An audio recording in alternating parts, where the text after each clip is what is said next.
Bonjour et bonsoir chez vous, c'est encore moi, votre amie Rosine. Et aujourd'hui, je nous reviens encore avec notre petit sujet sur ma souffrance, ma gloire. Mais aujourd'hui, je vais commencer une petite série de témoignages.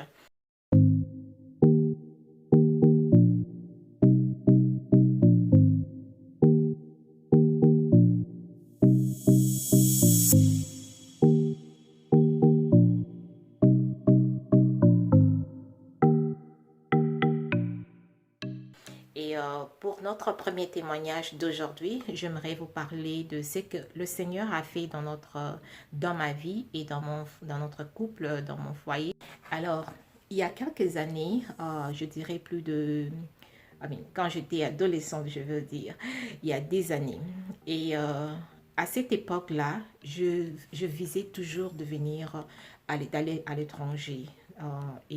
C'était dans le but de poursuivre mes études. Et j'ai appliqué, je me souviens, mon but c'était d'aller au Canada. Et j'appliquais aux universités là au Canada. Je faisais des correspondances par email, des fois par courrier. Et j'envoyais ce qui devait être envoyé pour avoir une inscription là-bas, pour enfin avoir mon visa et voyager.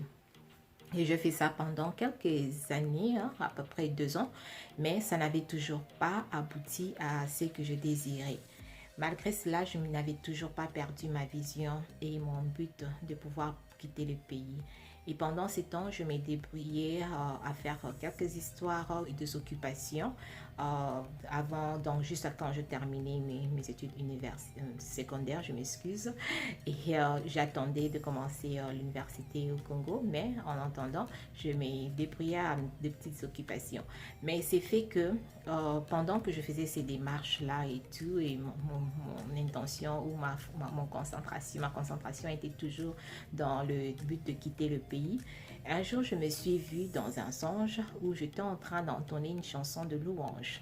Et pendant que j'entonnais cette chanson de louange, il y avait quelqu'un ou une voix qui mettait un refrain dans ma chanson et le refrain parlait du mariage. Et quand j'entendais ce refrain-là, j'arrêtais carrément de chanter et je me disais non, ça ne va pas avec la chanson que je chante. C'est comme si ça vient abîmer ma chanson. Et ça s'est répété plusieurs fois pendant mon sommeil. Quand je me suis réveillée, j'ai compris que c'était un message du genre que mon temps de mariage est arrivé, mais je n'y pensais pas tellement. Mais par la grâce de Dieu, il m'a fait rencontrer avec mon mari pendant cette période-là, bon, mon fiancé ou mon futur mari, qui est aujourd'hui mon conjoint et mon mari. Et c'était vraiment par sa grâce. Et on a commencé le fiançailles. Quand je l'ai rencontré, il n'avait pas du travail, mais c'était quelqu'un qui avait quand même étudié. Alors, quand j'ai le rencontré, après un mois, quand je lui ai dit oui, il a pu trouver le travail. Et par la grâce de Dieu, avec ce travail, on a pu s'organiser pour pouvoir préparer notre bénédiction nuptiale et la dot et la bénédiction nuptiale et tout. Et c'était un succès. Et c'est comme ça que je me suis mariée très jeune. Et par la grâce de Dieu, tout allait bien. Mon mari avait un travail stable et moi aussi je m'y débrouillais comme toujours. J'aime toujours faire de petites histoires à gauche à droite qui nous aidaient de temps en temps.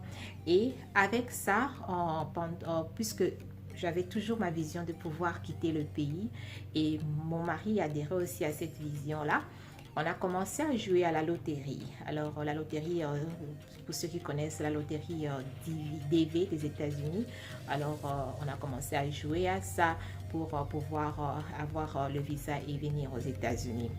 Et on a fait ça pendant quelques années. Et vous savez, quand vous faites cette loterie-là, vous allez souvent dans les cybercafés au pays et vous devez payer quelque chose. Mais après un temps, quelques années, la compagnie de mon mari avait fermé et alors mon mari avait perdu son travail.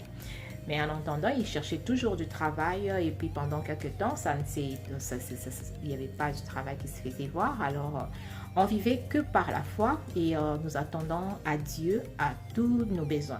Je me souviens pendant cette période de chômage, malgré que je m'ai débrouillée, mais ce n'était pas évident de toujours payer, de pouvoir subvenir à tous les besoins du ménage, le loyer, les factures de courant, de l'électricité Alors, ce que l'on faisait, mon mari et moi, on va écrire notre liste de besoins pour chaque mois et on va le présenter à Dieu dans la prière.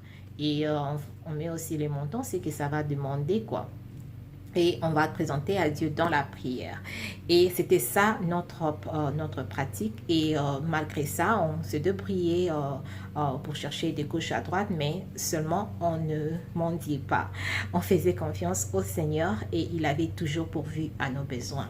Et des fois, il arrivait à 2 jours, 3 jours avant la fin du mois, vous verrez, il n'y a pas du tout, vous n'avez pas encore l'argent du loyer, mais après un temps, vous voyez une enveloppe tomber dans vos mains et le Seigneur nous a visité beaucoup de fois, de plusieurs manières, de plusieurs personnes, par le biais de plusieurs personnes qui ont été une bénédiction pour nous.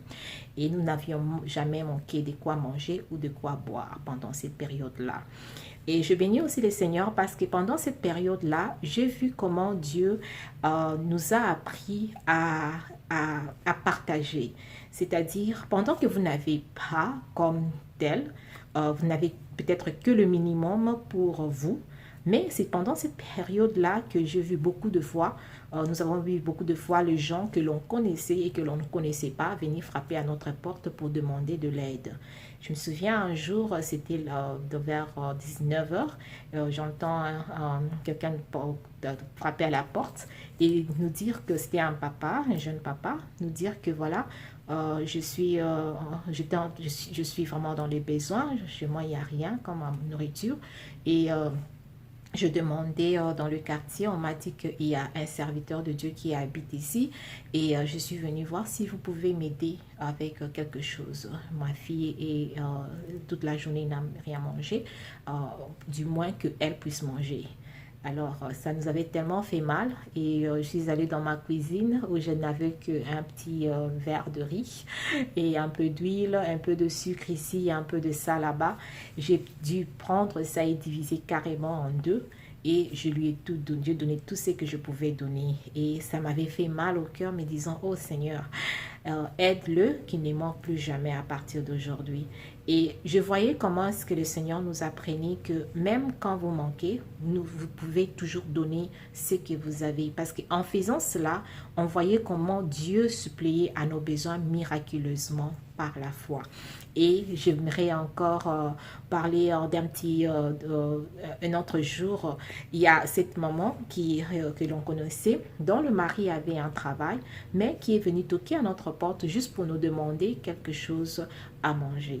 Alors, ça m'avait encore interpellée, me disant, humainement parlant, je peux regarder la maman, je me dis, bon, son mari travaille, elle sait que mon mari ne travaille pas, mais pourquoi elle vient chez moi?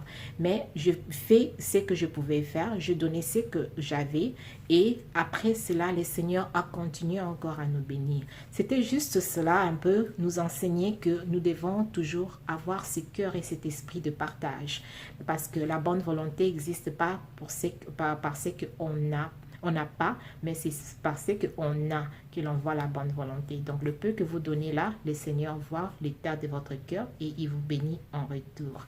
C'était un peu ça. Et ensuite, par la suite, on a continué toujours à vivre par la foi. Et après un temps, il y a eu, on avait carrément oublié le jeu de la loterie parce que ça demandait de payer une bonne somme d'argent qui à l'époque n'était pas, on n'était pas en mesure de payer ça chaque fois. Alors on avait arrêté carrément de jouer à la loterie. Mais c'est fait que pendant cette période où on n'avait pas le travail, on a vu un bien-aimé qui est venu nous voir un jour et nous a dit, voilà, je travaille au cybercafé, j'aimerais aussi jouer à la loterie pour vous et je vais venir demain matin si vous pouvez vous apprêter et tout, comme ça je vais prendre les photos et je vais jouer à la loterie pour vous. Et on demande, mais ça sera combien? Il nous dit, non, vous n'allez rien payer, c'est gratuit, je le fais carrément pour vous. Et ça nous avait tellement marqué et s'est préparé le lendemain matin, il est venu nous a pris la photo. Et pendant qu'il me prenait moi la photo, il y a l'Esprit de Dieu qui me dira en ce moment-là, cette fois-ci, vous allez voyager. Et j'ai pris note, j'ai béni le Seigneur et le monsieur est parti avec nos informations et on a oublié cette affaire-là. Et l'année qui a suivi, par surprise, j'ai reçu un coup de fil et ça venait de ma belle famille. Et on me dira qu'il y a quelqu'un qui est passé pour déposer une enveloppe pour toi et il doit te voir parce que tu dois lui payer. Je dis, waouh, enveloppe, ça vient d'où et tout. Et on me dira, c'est comme si ça vient des États-Unis et il doit être payé avant de déposer l'enveloppe. Alors, je me suis dépêchée, je suis allée, je n'avais presque pas un bon montant, mais je suis allée, je me suis présentée, j'ai vu l'enveloppe, c'était la loterie Divi, c'était la réponse de la loterie, on avait gagné au Divi. Et j'ai pris ce que j'avais et j'ai dit, c'est tout ce que j'ai, est-ce que tu pourras accepter ça et me donner l'enveloppe? Il a pris quand même et je bénis les seigneurs parce qu'il y a beaucoup de gens pendant cette période-là, quand on amenait le courrier en personne comme ça, beaucoup de courriers avaient disparu pour certaines personnes, mais notre courrier était délivré au bon endroit et je l'ai reçu. Et on a commencé le démarche. Et on a commencé les démarches pendant, je bénis d'abord le Seigneur parce que on a pu, ce que nous étions en train de rechercher par nos moyens, en jouant, en payant ça à la loterie et on jouait, ça n'avait pas donné des résultats. Mais quand on a arrêté et puis quand mon mari n'avait plus le travail, c'est alors que quelqu'un s'est présenté pour jouer pour nous gratuitement et voilà qu'on a gagné à la loterie. Ça, ce n'est que les merveilles du Seigneur.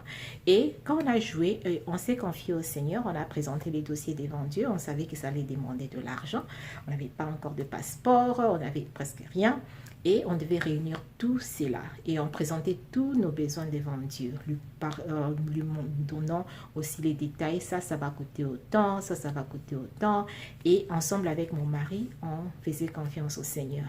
Et quand on a commencé les démarches jusqu'à ce que nous avons voyagé, ça c'est une autre partie de l'histoire et je vais en parler encore plus prochainement pour vous faire voir comment est-ce que le Seigneur a souvenu à nos besoins pendant qu'on n'avait pas du travail, mais il a pu nous donner des milliers de dollars pour pouvoir voyager et cela sans nous endetter.